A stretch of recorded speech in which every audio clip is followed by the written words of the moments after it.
What's up, y'all? It's your boy Shane. Welcome to the review. We back at it. The hottest podcast in the city where we talking that hard talk, we talking that real talk, and we talking that fire. Episode number 8, you know what I'm saying? We back at it. Look, I took a little break, you know what I'm saying? I was moving. It was my birthday.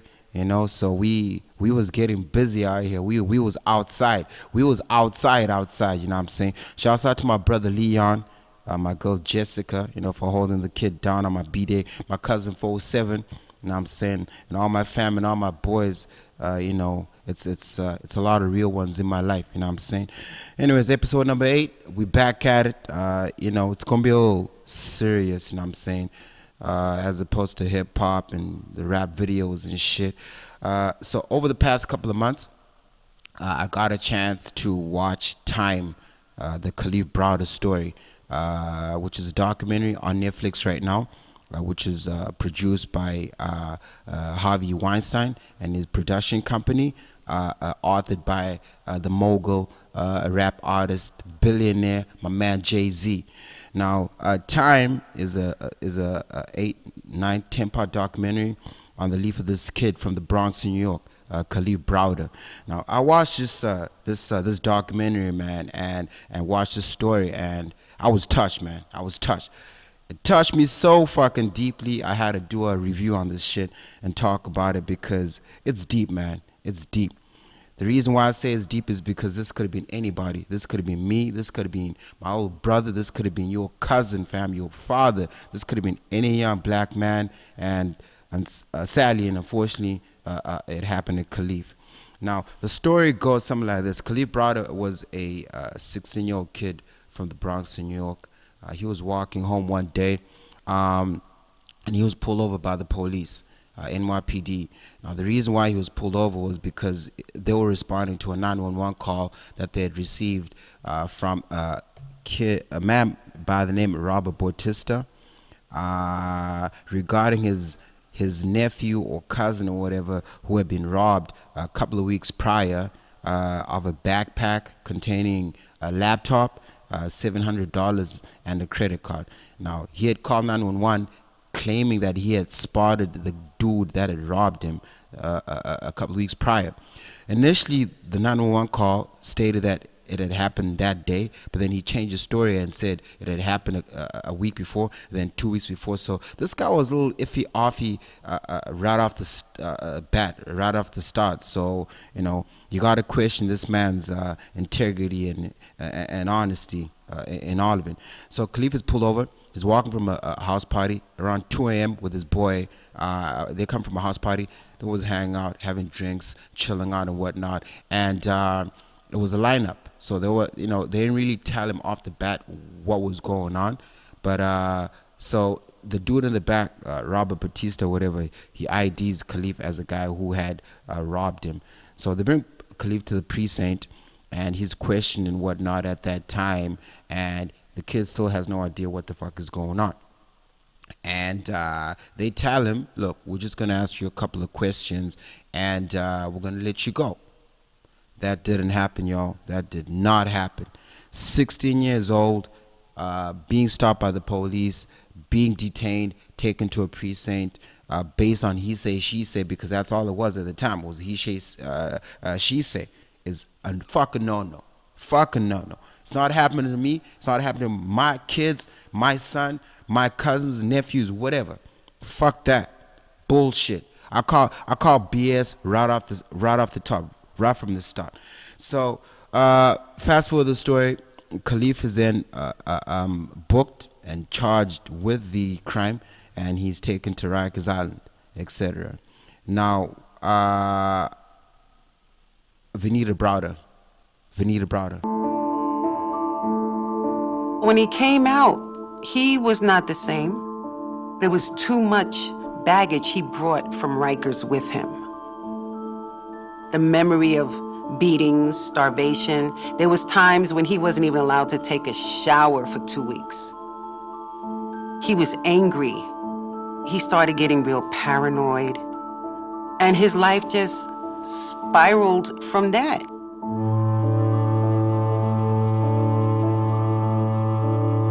My name is Venita Browder, and I'm the mother of Kalief Browder.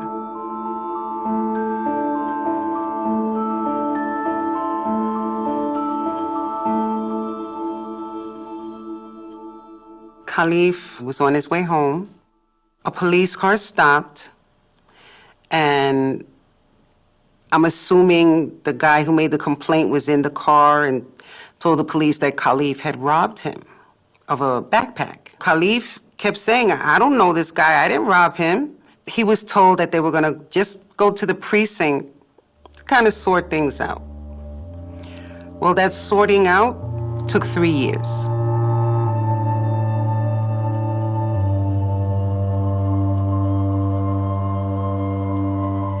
We went to court. We had a legal aid. And the legal aid told me from the beginning that it was a BS case. He said, don't worry about it, it's a BS case.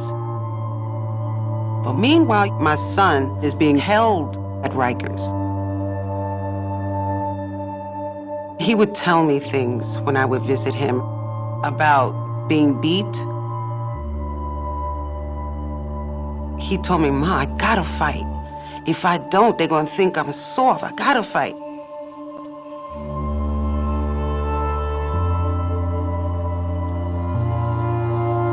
All it did for Kalief was get him in more trouble and more days in solitary.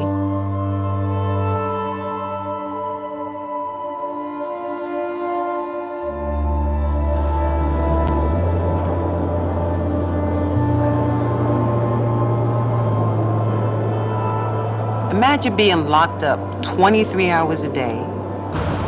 This is your life. 4 walls, that's it. He couldn't take it.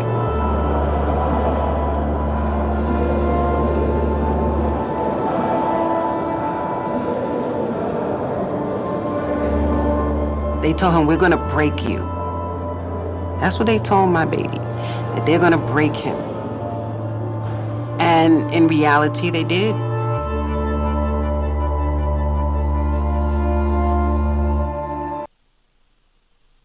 So that little clip you saw, courtesy of the Marshall Project, was Venita Browder. That's Kalief's mom.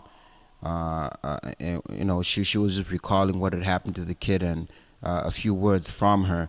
Now, just so y'all know, I'm sure a lot of y'all have watched the documentary. But for anybody that hasn't, I really encourage you to go and watch it. It's on Netflix. Time, the Kalief Browder story. It was initially broadcast through Spike TV, through a deal Harvey Weinstein had with his production company and Jay-Z, and it was later put onto Netflix. It's a must-watch. So Kalief is taken to Rikers Island, where he would spend 3 years in prison without being officially charged, based on accusations, awaiting trial. Now, because of the New York justice system and the way things work over there, they were backlogged. So it's a lot of cases that were waiting to be heard. So Kalief had to wait in line, and hence why he had to spend 3 years of his life behind bars for a crime that he didn't even commit. You know what I'm saying? Now, I want to emphasize the depth of this story is based on the time that he served on Rikers Island, being accused of this crime, but what he had to endure and what he had to go through. Right? He went through some harsh shit, y'all. He went through some really fucked up shit. But here's Kalief. He gonna tell you himself. Kalief Browder, let's get it. In May of 2010, 16-year-old Kalief Browder was walking home from a party with a friend when he was stopped by police. An officer said a man had accused them of stealing his backpack. They came out the police car and they searched us, but we didn't have anything on us. So I was thinking the next step was we're free to go. We're just gonna walk home.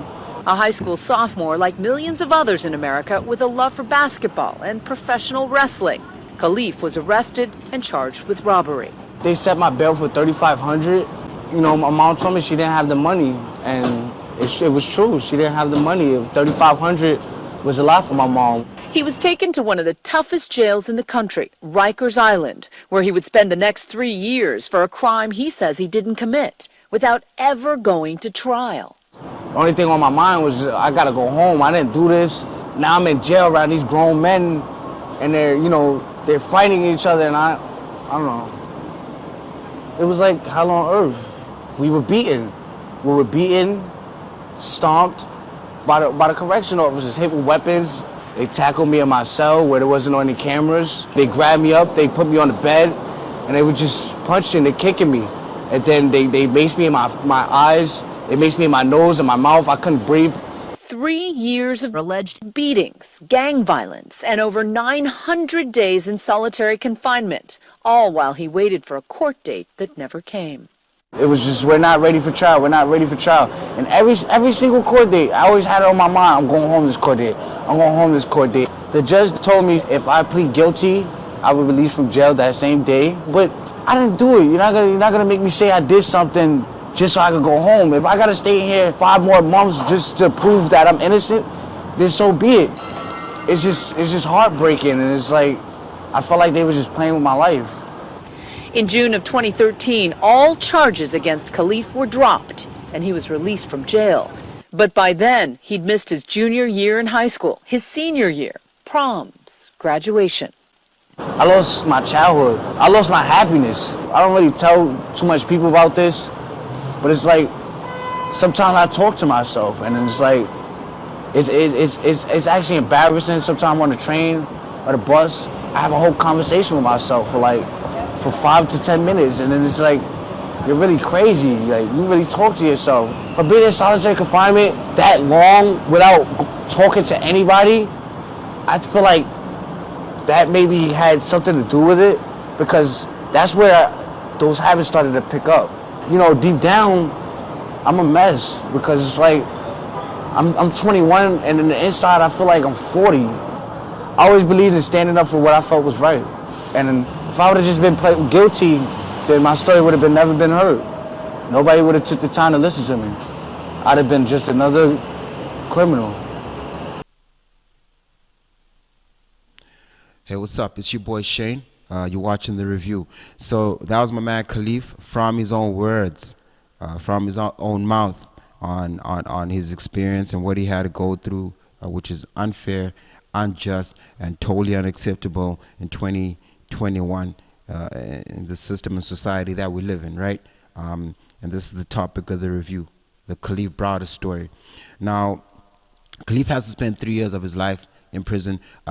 2 years off that, I believe, he spent in solitary confinement because of what was going on in there. Now, this kid was getting beat up. He was getting stomped on. Inmates, he didn't want to be there in the first place, so he obviously had an attitude towards the people around him, and that obviously got him in a lot of trouble. He was pushed around, and as a man, you got to stand up for yourself. He did that. He stood up for himself, which got him into a lot of trouble, because it was already a culture in there, and gangs and people were associated with certain people. You know how this shit goes on in the bin, and Kalief had it from the start, because he didn't want to be around none of those niggas, because he didn't want to be there in the first place, right? So that got him in a lot of trouble, a lot of fights.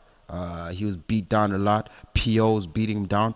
He was starved countless times. No food, no showers. He was deprived of the basic humane necessities that we require as human beings, which is sad. Living in a first world country, especially the States, the greatest country in the world, right? So really sad. He was in there because of this shit. He went through a lot of mental fatigue, a lot of mental stress. He tried to commit suicide about 7 times, sadly, really sad, which is really fucked up. He would try to hang himself from a light fixture in the ceiling with a sheet, and that was unsuccessful. Now, what else did I want to say about Kalief while he was in there? Really, really, really fucked up. So you're probably asking why he had to go into jail. Was there no bail, no bond? So bail was set at $3,000, I believe. There was reports that it was $10,000 from Mark Lamont with the Huffington Post, but it was actually $3,000. He didn't come from a wealthy family. His mom, Vanita Browder, was a woman that would adopt kids that people didn't want that were in the system. By 2010, I believe, she had raised about 34 foster children that had come through her home. So she was a good human being, you know what I'm saying, to say the least. Now, they didn't have the money. His dad at the time was a bus driver, making decent money. He had the money, but he refused to be a part of it. He refused to pay. So that's one reason why Kalief ended up going. They were eventually able to raise, through a bail bondsman, all they required was $900. So they were able to raise the $900. But when they went to the courts, they looked in the system. Kalief had a prior conviction for grand larceny. They had stolen a bakery truck and they went joyriding, doing dumb shit at 16 or whatever age he was at the time, below 16. You play stupid games, you win stupid prizes. Now, because of that conviction, he was on probation as a minor. Because of that probation and conviction, this made him exempt, excluded him. It denied his family the ability to bond him out for the $900 because of a prior conviction. So you had to go and spend time in the bin anyways. There was a lot of comments on this story about, they were able to raise the money. Yeah, they were able to raise the money, but because of the grand larceny conviction, it was not ineligible in the court system. So it was denied. So he had to go to Rikers Island regardless and await trial. Now, there's a few names that were crucial in Kalief's life, positive and negative, as well as in the demise of Kalief Browder in the end. First name was Robert Bautista, who was the accusee. Paul Prestia, who was Kalief's lawyer. Mayor Bill de Blasio, the mayor of New York at the time. Patricia DeMango, who was a judge. Now, I'll tell you why. So, Paul Prestia was the lawyer that took on Kalief's case after his legal aid. They pushed them to the side, and he took over Kalief's case. And he was, I like to call him Kalief's right-hand man because he was there for Kalief, and he did a lot for the kid. Mayor Bill de Blasio, who was the mayor of New York at the time.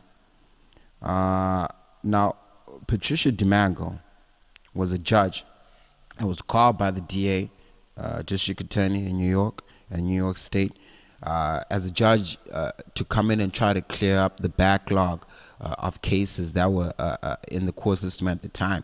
It was a lot of kids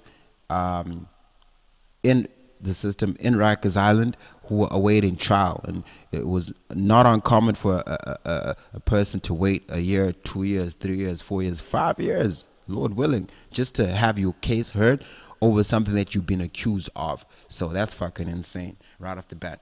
So Kalief had a court date. Patricia DeMango was in there, and this is one of the reasons why I feel Kalief was innocent, because she offered Kalief a plea deal. So Patricia DeMango's job was to offer plea deals. Basically, look, you're in my courtroom. You're being accused of a crime. Did you do it? If you're innocent, you're going to say no. If you're guilty, you're not going to be there. You know what I'm saying? So she would encourage the inmates to take a plea deal. So you admit to doing the crime, and she'll give you a deal. And you accept the deal. You and your lawyer accept the deal. You move on with your life. So Kalief came to the courtroom, and she had offered Kalief a deal. She said, look, Kalief, if you agree to committing this crime, I'll release you. I'll release you today, right now. And Kalief said no. And like he said in his interview earlier, the video footage that I played for you, he said no. And the reason Kalief said no is because he didn't do it. I didn't do it. So why should I admit to it? I would have taken the plea deal personally. I know a lot of y'all would have taken the plea deal. It was the obvious thing to do. Like, you don't want to go back to Rikers, to prison as a whole, you know? So Kalief said no. And that showed me three things: respect, dignity, and integrity. The fact that he turned that shit down shows me and proves to me that Kalief was innocent from the start and that he had not done that. He had done some stupid things as a youngin' coming up, and we all have. I have. And, you know, I got to respect the kid for that. So, you know, and he did this knowing that there was a possibility. A judge had told him, his lawyers had told him that you could spend 15 years in jail for this. And he still said no. So shout out to Kalief, man. Now, a few months later, Kalief's case was dropped and he was thrown out of court and he was released. So he went back home. He would further attend the Bronx Community College, you know, get his high school diploma, because he was robbed of his childhood, right? His teenagehood. He was robbed of being able to finish high school, etc. in the 3 years that he spent. He went in at freaking 16 years old, right? So, sad story, sad story. He went through a lot of mental episodes. He was admitted to a few hospitals, the St. Barnabas Hospital in the Bronx.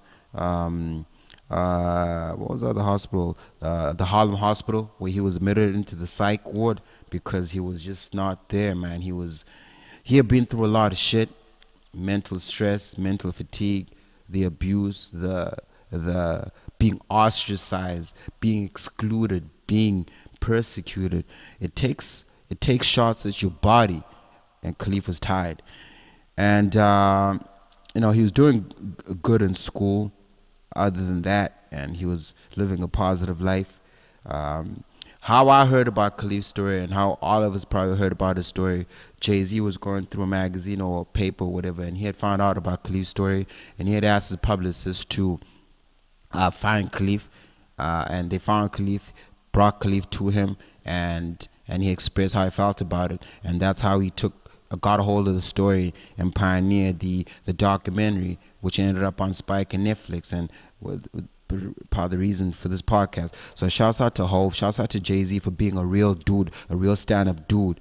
Now, even after Kalief died, his mom was going around shedding light on his story for prison reform, justice reform, to talk about what had happened to her son. And Ho was right there sitting next to her at a lot of those press conferences, using his power, his influence, and his stardom to shed light on Vanita Browder, Kalief's mom, to share and bring awareness to Kalief's story. And I respect him for that, you know what I'm saying? So shouts out to my man Ho, shouts out to my man Jay-Z for being a real one, solid dude. Now, even after being released, he went through, I don't want to say Kalief had bad luck, but he just had a landslide of just bad shit that kept happening to him. He was in an altercation where he was stabbed at one point. He was even shot in the abdominal section and admitted into hospital after a confrontation in the Bronx, New York, in the hood. So, sad story, but fuck, it was his life. He was out for a while, but eventually, the stuff that he had gone through, you know, I guess built up in him, and he took his own life. He hung himself at his family home, and his mom found him. Vanita Browder found him hanging. Now, it's sad how Kalief's story had to end, but his life brought awareness. You know, Hov always called him a prophet, a modern day prophet, because prophets come in different forms, right? But his life brought awareness to what was going on Rikers Island, the prison system, and try to bring about justice and prison reform. Was a lot of kids in there being held for countless months, years, based on accusations. Some guilty, some innocent, but the mistreatment, mishandlement of cases, the injustice that was going on was just bad. And Kalief's life brought awareness to that, and and had the world talking. I'm living in Montreal, Canada, and I'm talking about this shit just to show you the legacy that his life was able to build. What was I going to say? Add to this. I mean, it was a lot going on with Kalief's life, to be honest with you, and it's a really sad story. There was something going on Rikers Island. It was called a program where the COs or POs, the guards, let the prisoners do whatever they wanted to do. So in regards to discipline and dealing with each other, and they would only intervene at the end. A lot of times after the inmate or prisoner was either bleeding or almost dead. You know what I'm saying? So hence what Kalief had to go through. I forgot to mention that earlier, and that was fucked up. After Kalief died, he did a few things. For example, Mayor Bill de Blasio came out and said, look, I have a plan to close Rikers Island. It's not going to happen right away. It's going to happen gradually over the next few years. And that's the plan. Rikers is still open, by the way, and shit is still going on. They have a new commissioner who recently, like a month ago, apologized for all of the deaths that had happened to inmates who were in custody awaiting trial. So people are still dying and shit is still going on over there. And it's really fucked up, man. It was a really crazy story. I really encourage y'all to log on to your Netflix accounts. Time, the Kalief Browder story. It's worth the watch. I took the time to watch all episodes. The story touched me. I had to talk about it. And it hurts as a young black man for another kid to go through that type of shit, because that could have been anybody, right? And episode number 8 is Time, the Kalief Browder story. I had to touch base on it and share my 2 cents and how I felt about the whole situation, and how I feel like it was a situation that was handled really badly, and it took Kalief losing his life to bring that awareness. You know what I'm saying? Thanks for logging in, tuning into the boy, and you're watching the Real City Review. Holla.